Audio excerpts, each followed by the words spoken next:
Horton Hatches the Egg by Dr. Seuss. Read by Ultimate Cartoon Fan. Sighed Maisy, a lazy bird hatching an egg. I'm tired, I'm bored, and I've got kinks in my leg from just sitting here day after day. It's work. How I hate it. I'd much rather play. I'd take a vacation, fly off for a rest. If I could find someone to stay on my nest. If I could find someone, I'd fly away free. Then Horton the Elephant passed by her tree.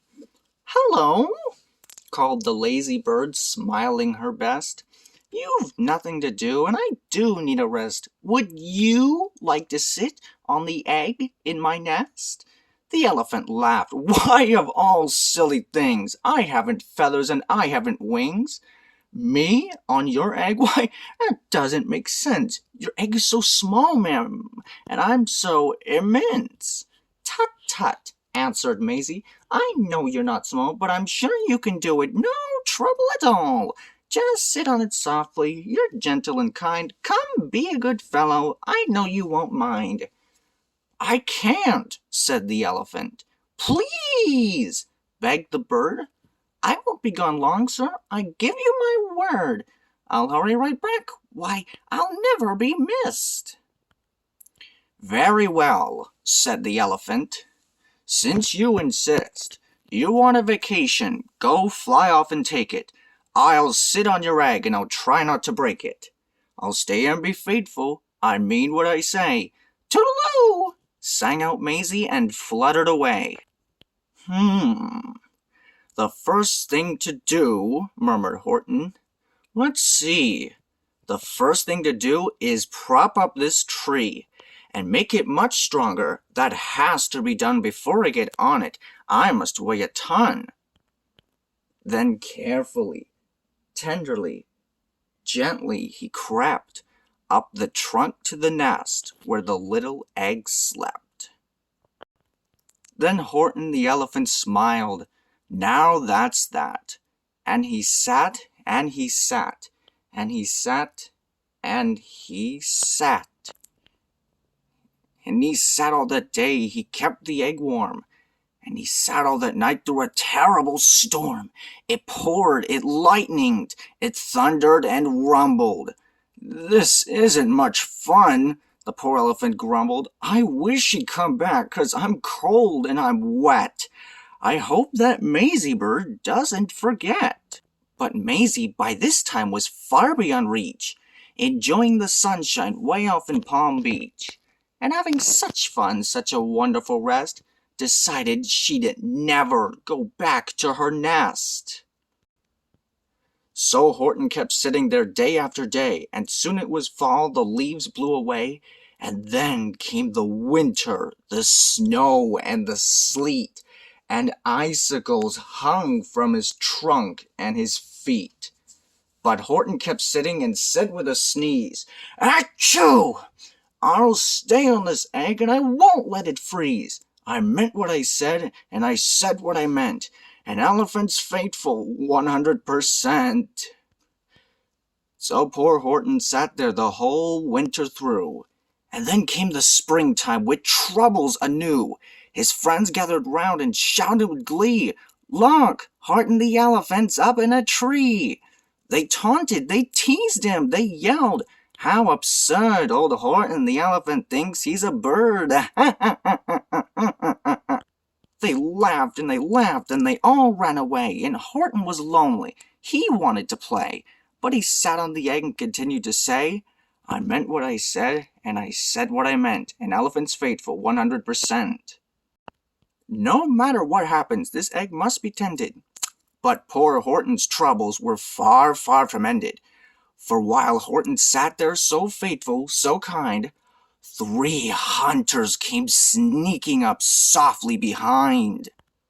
He heard the men's footsteps. He turned with a start. 3 rifles were aiming right straight at his heart. Did he run? He did not. Horton stayed on that nest. He held his head high, he threw on his chest, and he looked at the hunters as much as to say, "Shoot if you must, but I won't run away. I meant what I said, and I said what I meant. An elephant's faithful 100%. But the men didn't shoot. Much to Horton's surprise, they dropped their 3 guns and they stared with wide eyes. "Look!" they all shouted. "Can such a thing be? An elephant sitting on top of a tree. It's strange, it's amazing, it's wonderful, new. Don't shoot him, we'll catch him, that's just what we'll do. Let's take him alive, why he's terribly funny. We'll sell him back home to a circus for money." And the first thing he knew, they had built a big wagon with ropes on the front for the pullers to drag on. They dug up his tree and they put it inside, with Horton so sad that he practically cried. "We're off!" the men shouted, and off they all went, with Horton unhappy 100%. Up out of the jungle, up into the sky, up over the mountains 10,000 feet high, then down the mountains and down to the sea, went the cart with the elephant, egg, nest, and tree. Then out of the wagon and onto a ship, out over the ocean, and oh, what a trip! Rolling and tossing and splashed with the spray, and Horton said day after day after day, "I meant what I said, and I said what I meant, but oh, am I seasick 100%. After bobbing around for 2 weeks like a cork, they landed at last in the town of New York. "All ashore!" the men shouted, and down with a lurch went Horton the Elephant, still on his perch, tied onto a board that could just scarcely hold him. Bump! Horton landed, and then the men sold him. Sold to a circus. Then week after week they showed him to people at 10 cents a peek. They took him to Boston, to Kalamazoo, Chicago, Weehawken, Washington too, to Dayton, Ohio, St. Paul, Minnesota, to Wichita, Kansas, and Drake, North Dakota. And everywhere thousands of folks flocked to see and laugh at the elephant up in a tree.